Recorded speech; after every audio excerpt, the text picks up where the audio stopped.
Hello guys. Anyway, we have a chip here.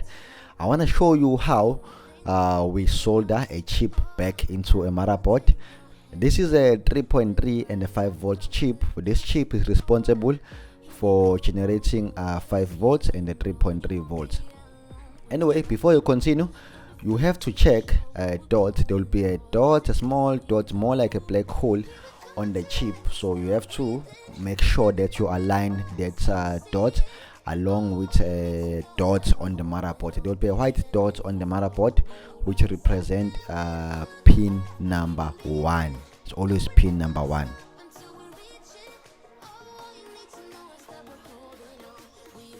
And one more thing, you have to make sure that every pin are aligned proper, and that's in that way you can come with a heat and you can put flux. You have to put flux because it's gonna help you to move the chip easily. And yeah, that's all. Anyway, just watch.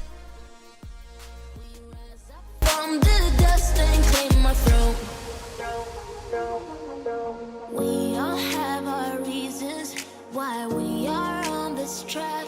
Oh, we all have our burdens, yeah, but we just keep on fighting and we never look back.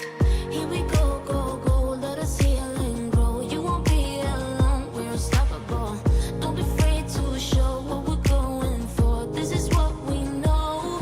Here we come back to life, we're still breathing. Standing up, everybody's gonna see it.